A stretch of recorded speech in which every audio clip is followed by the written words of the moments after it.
We welcome our Mayor, Mayor Muns, and our Commissioner, Commissioner Webb, to our mosque and our community. We are very honored and gracious that they have taken the time out of their very busy day on a weekday, mind you, at 8:45 p.m. And I've just found out that the mayor has had 4 events. This is his 5th event today, and the commissioner has 6 events. So this is like the 7th event they're coming to.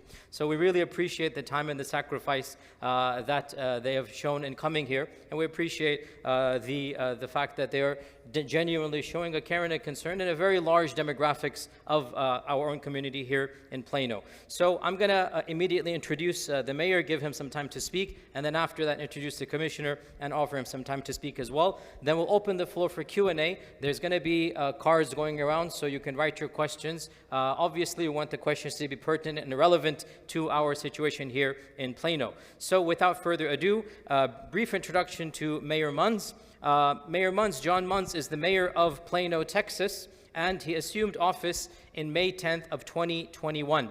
His current term ends in 2025.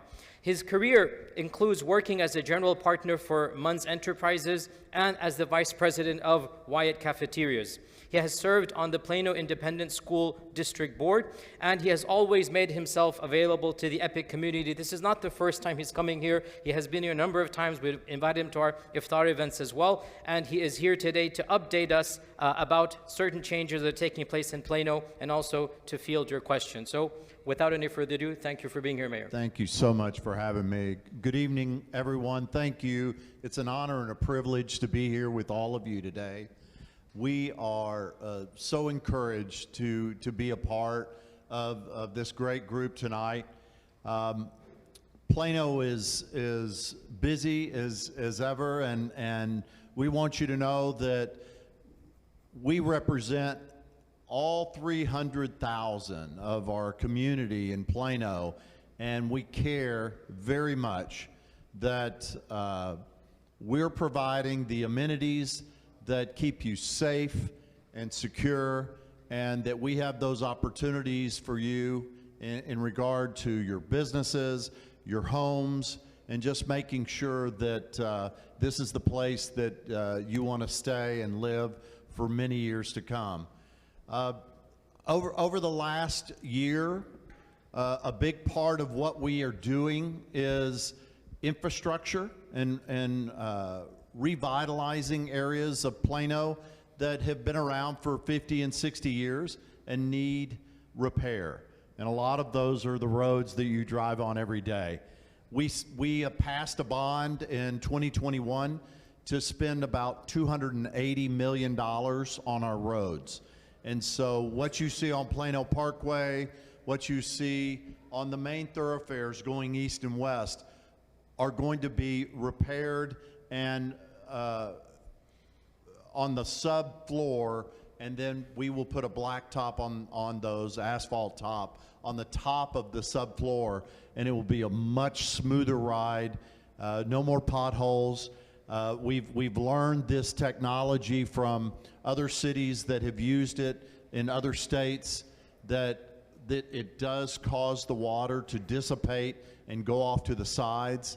And so we're hoping we have these main thoroughfares that you drive on every day to be repaired as soon as possible. As you see all the orange cones that are occurring on Plano Parkway right now, just know that that's the first step in completing these roads and making them drivable again.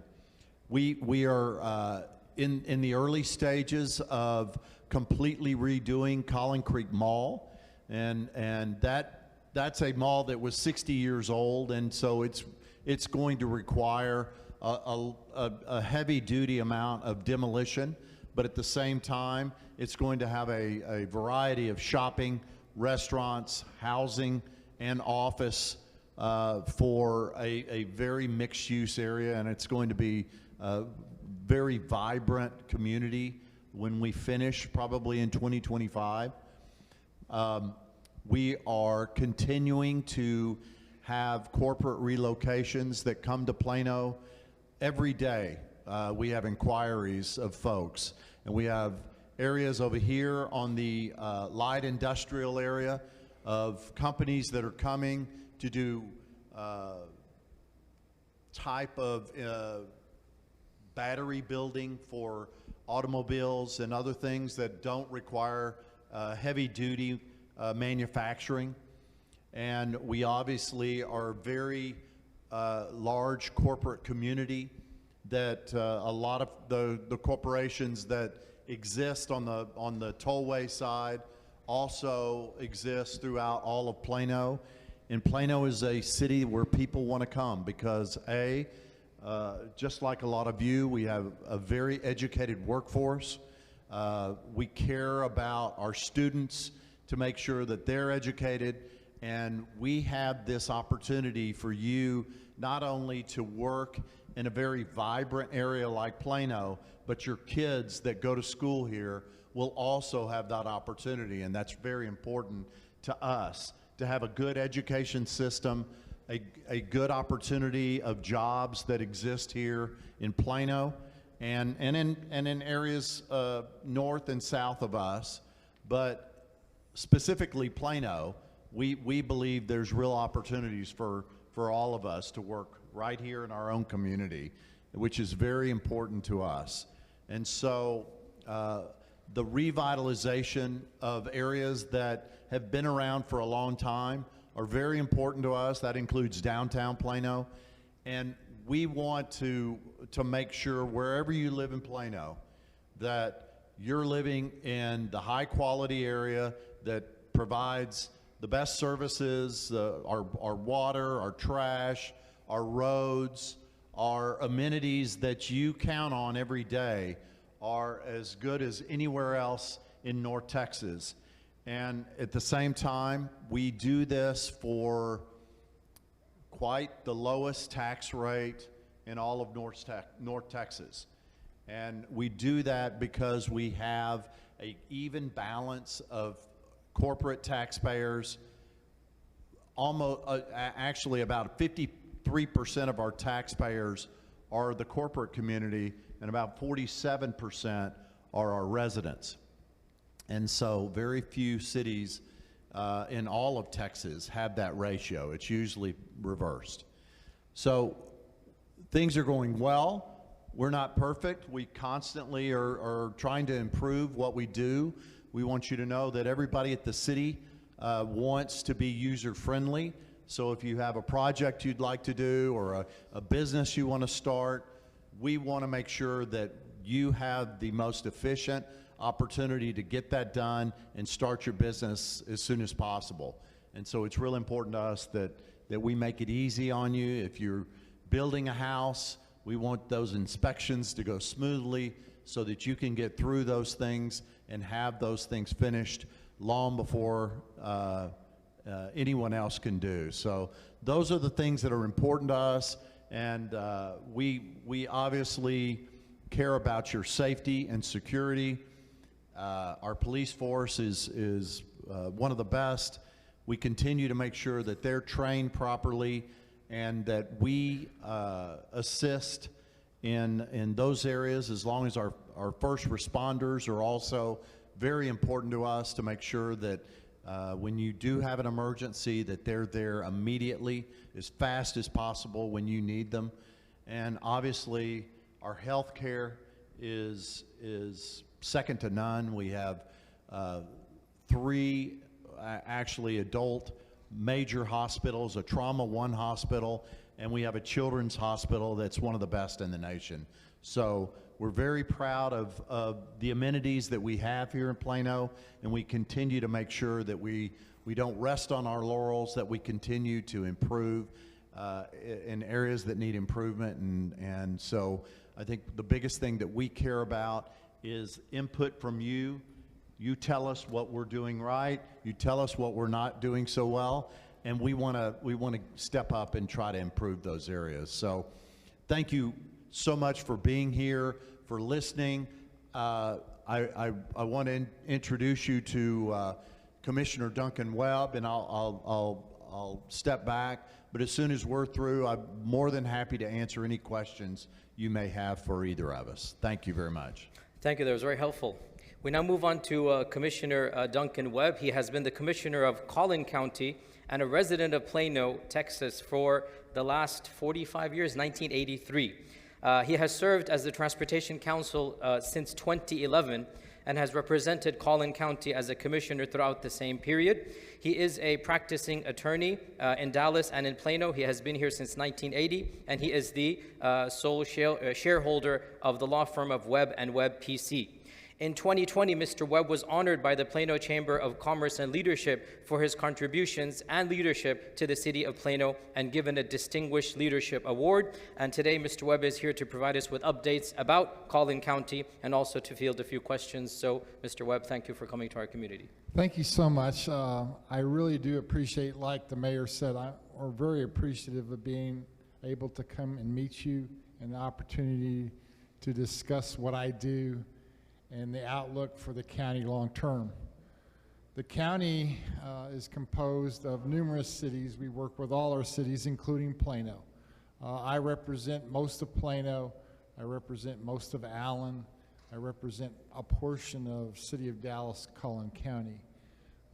My primary role, there's 5 members of the Commissioner's Court. I'm one of those 5, and we make decisions relating county infrastructure and operations. Our primary role is the justice system.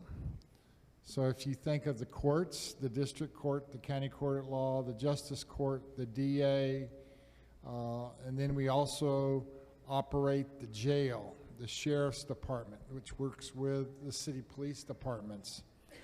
And then the other part we do is we maintain all of the roads and everything in the unincorporated areas of the county that aren't part of cities. So that's our primary role. Secondarily, and what my focus is, because I don't have any unincorporated areas in my precinct, is most of my focus now in the last probably 10 years, 7 to 10 years, has been on long-term transportation infrastructure planning and implementation.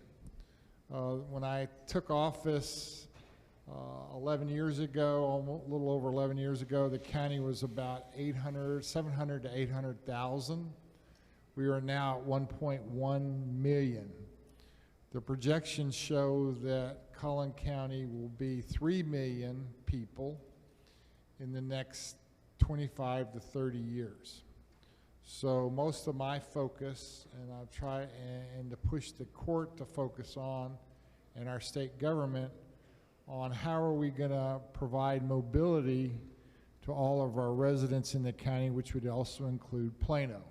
So a lot of my focus recently has been on US 75, how to improve it, turning US 380 into a freeway, and putting a freeway system in our county so that we can provide mobility to all of our residents so that we continue to be the place to live, work, and play. I am a native Dallasite. I went to Richardson High School. I married a Plano high school girl who convinced me to come to Plano. I have 2 daughters who are also products of Plano schools, and both of them live within approximately a 3-mile, one less than a mile from me and the other 3 miles from me. So I am I work very hard to make sure that Plano is the place to live, work, and play.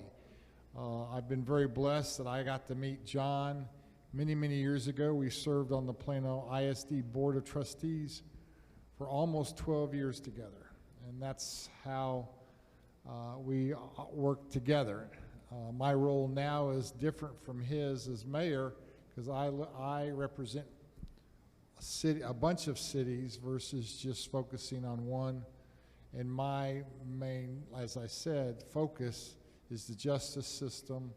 We also do all your real estate records, all your birth records, all your death records, all your marriage records, all those type of records. That's what the county does. We're the repository for all of that, and we operate all those systems. We also are, I hate this, we are a tax assessor as part of our operations. We're the ones, City of Plano and PISD contract with us to run all their elections and collect all their taxes. Plano has the lowest tax rate for a city in the Metroplex. I'm pleased to say that Collin County has the lowest county tax rate in the state. Yet we provide excellent service, and that's our goal, is to provide outstanding services at the most cost-effective means possible. And with that, I think that's pretty much a little bit of what I do and a little bit about me. Okay, thank you very much, both of you, for summarizing some of the developments, latest projects, and the visions that you have. We have a number of questions. First question that we have, last month there was a sad case of a verbal assault here in Plano based on a person's identity and background. And there's been a number of questions about what exactly are we doing to increase public awareness and decrease this type of race hate and perhaps of race and religious strife to make Plano a very multicultural city, a very tolerant city, and a role model city.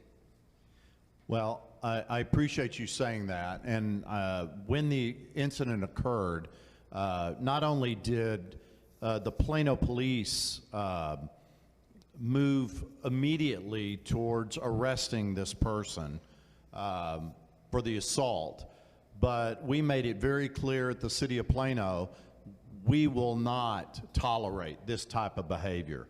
And I think it's got to come from those of us in leadership to understand this is not the way we behave in Plano. Our diversity, equity, and inclusion is a strength of this city in Plano, and I embrace it 100%. And I think by reinforcing that, we'll continue to show, obviously, people are going to have biases, racist behaviors for whatever reason. But if they see that this is not tolerated from the city's point of view or the policeman's point of view, I believe they'll move somewhere else or behave differently when they come here. And so it's really important to us to show we will not tolerate that kind of behavior. And from the Sheriff's Department at the county, again, this was really within a city limits, so the county really has no part of that whole situation. But our Sheriff's Department, we work very hard on training bias, inclusion, discrimination, and all those trainings. We put that in play with all of our deputies and all of our levels of the Sheriff's Department. Appreciate that. Next question we have a number of questions about possible plans to open a library or to open a large park or recreational ground as exists in other cities around Plano. So especially in East Plano, in this area, is there any plans or is there any mechanism for us to petition for such a plan? Yeah, I think the best thing for us to do, we do have 85 parks and 112 miles of walking trails and biking trails. We need another one over here on this in this area. Obviously, you've got Oak Point, but that's not. We want you to be 5 minutes max walking distance from a significant park. So we started we passed that bond in 21. So in 25, we'll be ready to talk about the needs for our bond program, and this is one I need your input for in this regard. We can obviously try to look at some areas of the Los Rios golf courses and things like that, but I think there's some property that's adjacent to some of the areas that all of you live in that we can come up with a fabulous parkland that we can establish that would be very useful to this area. And so I'm going to need, and I will reach out to you to get that input in there so we can actually put it on the items that are priorities for the next bond issue? The county, as part of our bond program, that's a separate bond program from the cities, we have a parks and open space bond issuance associated with it. Our last bond was in 2017. As part of that, each year we've sold approximately $2 million worth of bonds for partnering with our cities in terms of acquiring and developing parks and open space. Plano has been the recipient of several grants associated with the development of their park system and their open spaces. I hope that in 2023 we'll be looking at, or 2024 we'll be looking at a new bond issue which will again have additional monies for park and open space. In addition to that, since I am more of a regional type person, through the region, which is part of the North Central Texas Council of Governments, there's a trail system that covers the entire Metroplex. It's planned so that all the trails of most all the cities in the Metroplex will ultimately all be connected together. So you could get on a Plano trail and literally go to Dallas, you could go to Garland, you could go to Mesquite. The whole trail system is going to ultimately be interconnected. The region as a whole does grants also to try to connect those trails between the various cities. We just approved at the regional level some more money to help connect some more of the cities' trail systems with other cities. So long term, if the city of Plano, as it continues to develop its trail system, it could go to the region through the Council of Governments, which I call short COG, and get some additional funding for that to connect their trail systems to Richardson, whether that's McKinney, Allen, or any of the other cities. Okay, this is a really sensitive question. Let me phrase it as gently as I can. One of the main cultural wars taking place across this country between school districts and certain families is the curriculum that is taught regarding family, morality, sexuality. And as a faith-based community, we clearly have our views in that regard. So actually a lot of people have moved here to Plano from other states because we felt safer in this state and in this city. So there's just a concern, there's just want assurances that there's no plans to change status quo, that the integrity of the family will be paramount, and will be allowed to pass our values to our children, as we see fit. Well, I can assure you that I appreciate that concern, and it's always a concern to me as well.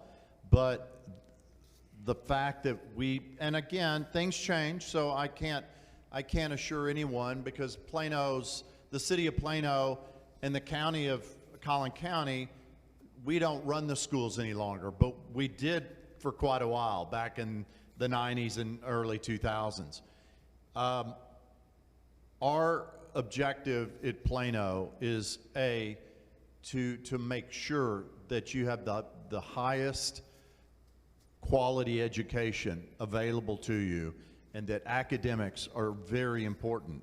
At the same time, we have no interest in politicizing our educational system. What I'd like to do, and we'll put this on the calendar, is to come back with 2 or 3 of the Plano school board members and let you talk to them and have a dialogue with them in regards to, we're hearing these things that are happening somewhere around here or somewhere out of state or somewhere else, and those are always concerning. Those things occurred when we were there, and it was always, unless you know what's going on in your district, you're always going to be fearful of what's the possibilities of things changing that would not be preferable to you. But it's very important to know that we have a great relationship with the school district. We work with them on a daily basis. They are focused on diversity, equity, and inclusion, and respecting the family and making sure that that doesn't change. And at the same time, making sure academics are the main focus when you come to PISD. But I would like to bring some of the school board members here so we can have that dialogue together. So I'll take you up on that. We'll schedule something in for next month or so, and let's we'll do have a that. specific dialogue, because that is definitely And a then concern. they can speak directly to some of the specific issues that you may be concerned about, because I'm well aware of some of the issues that have gone on in other school districts in North Texas. I have not seen that here in Plano, and I'm not saying it can't be infiltrated at any given moment, but as far as we know, we have focused entirely on making sure that we educate these kids. We make sure that they have the amenities and the resources to get the best education possible, and that's it. Not anything above and beyond that. No grooming or whatever the word is these days is just not part of the objective at PISD. So I say that, but I think it'd be better to bring the school board members, 2 of them. I don't think I could bring more than 3, or we'd have to have a quorum. But I'd love to bring them in here and answer some questions to make you guys feel a lot better about what's going on at the district. Appreciate that. Sure. And I completely agree with the mayor. I think bringing the school board, or at least several of the members, because they need to hear from y'all, and you need to hear from them. Yeah. When we served together, inclusion, we worked very hard to make sure we tried to eliminate or discrimination, bias, and all those things, because every one of us should have the ability to practice their religion freely and to seek betterment of their families through their education and their other objectives. So I completely agree with the mayor in that role, and I think the school board really does need to hear from y'all's community about what your concerns are. They're interested in that. Okay. We have a lot of questions, like 7 specifically about issues related to our mosque. For example, we have the largest mosque in Plano. We're very humbled and grateful for that. And every single day, hundreds, in fact thousands, if you look at all 5 prayers, come. And a lot of people walk to the mosque. So there's been a lot of questions about facilitating. There's no sidewalks around the mosque. Right in front of our mosque complex, there is a massive apartment complex, which is what 80%, of the community, walks back and forth. It's a dangerous road. Is it possible to look into, I don't know, a walkway, or some have suggested, stop sign, or maybe a mechanism to facilitate people walking, because we have, as you can see, a very large community, and a lot of them are walking distance. Actually, the entire subdivisions are our community, and the apartment complex is majority of our community as well. That's a mayor question. Yeah, Okay. as far as the sidewalks are concerned, they may be part of the 280 million infrastructure. I will find out and get back to you on that. I know that's important, and we want to make sure. I mean, our objective is to create walking amenities throughout the entire city. So this is one that is being used more than other areas of Plano. So the priority is very high. Okay, great. Let's try to squeeze in at least 3 more questions. One of them, I think it's a very common problem, DMV appointments. Well, the person you want to talk to is not up here right now. The buck stops where, Mayor? But I wish it stopped with me, because I would I would correct the system in 5 minutes. But that is a state legislature issue. But don't think for a minute that we don't talk about this on a regular basis. And I know that the Commissioner Webb does too. This is so important to us, and yet the appointments have helped somewhat, even though it may take 6 months to get an appointment. But this is a constant problem, and I don't. You may have some insight, but I actually talk to my legislature on a regular basis on all the other things that we're asking them to do, which they go back into session in January. And this is one that we get the most complaints from constantly. That, passport, Social Security, and so those are the things that really affect all of us. Those that travel internationally, that need to come in, renew the driver's license. It's just very complicated, and we don't seem to get a lot of cooperation. So I will tell you that I constantly talk to our legislature about it.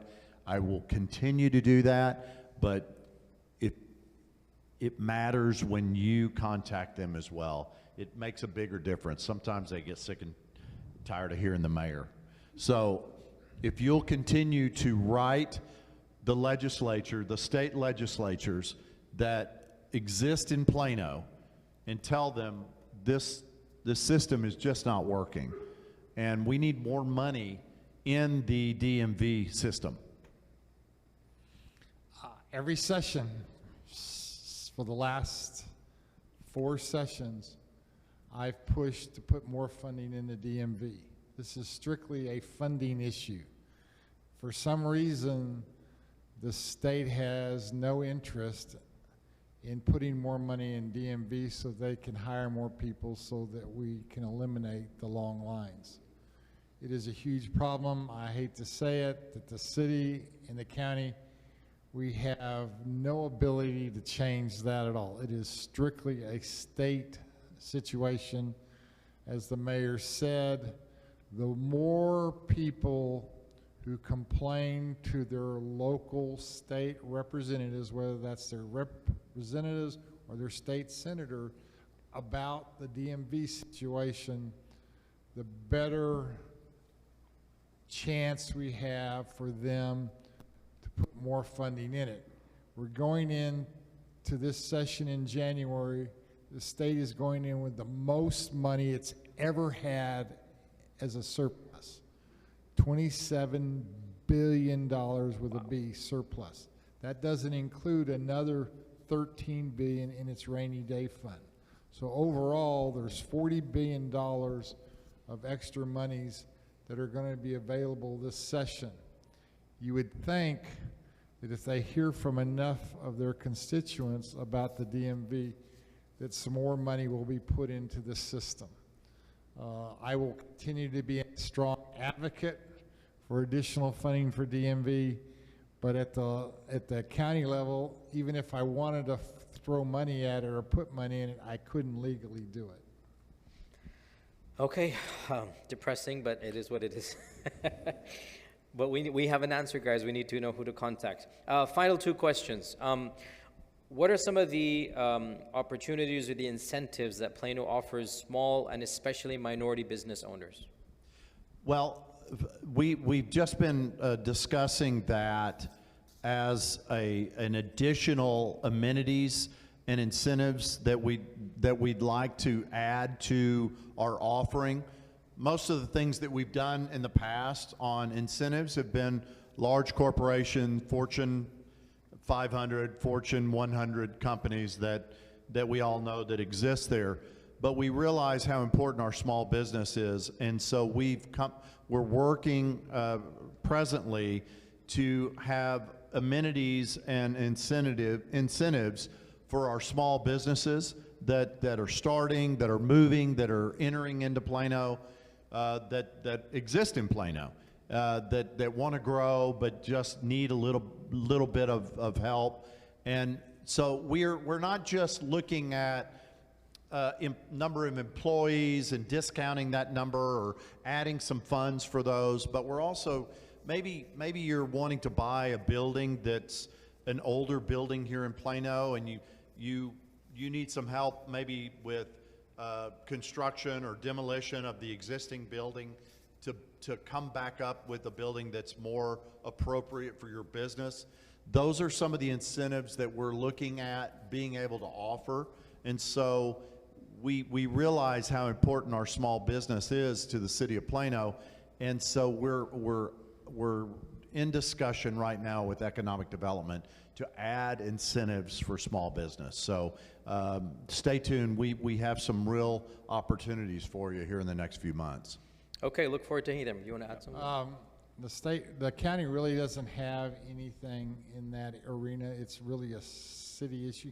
Most small businesses are located in the incorporated areas of a city. There's very few, if any, small businesses in the unincorporated area because there's no reason to have a business out in the middle of nowhere. You're not going to have anybody come. So the county really doesn't have any programs with that. We did have some grants for small business through the COVID relief funds, but when those funds ran out, that's pretty much all we've ever done. Well, our final question, when it comes to Plano or Collin County, what keeps you up at night? What keeps you up at night? What are you thinking about? What are your concerns and worries and fears? Well, I think they're the obvious. I mean, when a situation that happened at 60 Vines a few months ago where someone was being accosted over their race, or we have a terrible accident or a crime that might include an assault on somebody else. These are the things that keep me up at night. And yet, the reason why I don't think you see those occur very often in Plano is because, A, we have a community that really cares about their community and where they are. We also have a police force that really works hard to have partnerships with our community and our residents. To say that would prevent them all, it doesn't. And so I worry, just like you do, about making sure that we're all safe. Things happen. It's a journey that we're more mortals that sin, and those are the ones that keep me up at night. And fortunately, though, we live in a great community where everyone cares about each other and wants to live in a community that's safe, and you care about your neighbor and take care of each other. And so it's important to me that we continue to enforce that and communicate that on a daily basis. But quite frankly, I worry all the time that we don't have an incident that's tragic, and again, it's possible, but we do a really good job here in Plano. So we'll continue to pray that everyone is healthy and well. I will mirror what the mayor said, but mine's at a larger level. It's the county level. It's the county jail. I guess if you want to go, what keeps me awake at night is that a death or an event occurring at the jail. You got to remember, all the cities bring their prisoners to the jail. The jail has to accept them. And so we've had one death in our jail over the last few years. It was a tragedy. I worry about our training of our officers, how to diffuse the situation. So that's probably keeps me awake at night in terms of, as the mayor said, in that respect. The other part, I guess, because I'm so heavily involved in transportation infrastructure, is whether or not I'm going to get the freeway system on the map and built before mobility in this county becomes complete gridlock, what you would see in Los Angeles. I get studies that basically says if we don't get something in place fairly soon, you got to remember what I'm dealing with. Soon is if I can get something done in 10 years, that's a good thing when it comes to major infrastructure projects. That keeps me awake too, because we are growing so fast in this county. As I tell people, 81 people come here every day. That's 20 new cars a day. Wow. That's 20 new housing units per day. Now the good news is we're creating more jobs per day than 81. So as long as we're creating more jobs in this county than there are people coming to this county, the county is going to continue to grow at the rapid pace that you see. If you live around here in Plano, you're pretty much isolated more from all the growth that's occurring. But I will tell you, sometime y'all need to drive towards Salina and see what's going on out there. You will be amazed. Or drive, I think you probably have seen what's going on in Wiley. But this is going all around all over the county. And so that's the secondary thing that keeps you awake at night, is whether or not, because it's a regional issue, I have to gain the support of other regional players to get these major road system freeways put in place before we hit total gridlock in the county. And so that is the other thing that keeps me awake at night. Well, Mayor Muns, Commissioner Webb, I'd like to thank you both for spending time and coming this late to our community. I don't think you have any other business meetings at this time, so we really appreciate you coming, and we look forward to cooperating with you to make Plano not just a good city, but the best city of the entire country. Let's have a round of applause for our guests here, and we look forward to coming to you again. Thank you very much. Thank you. Thank you. Thank you. إن الله وملائكته يصلون على النبي يا أيها الذين آمنوا صلوا عليه وسلموا تسليما إن الذين يؤذون الله ورسوله لعنهم الله في الدنيا والآخرة وأعد لهم عذابا مهينا والذين يؤذون المؤمنين والمؤمنات بغير ما اكتسبوا فقد احتملوا بهتانا وإثما مبينا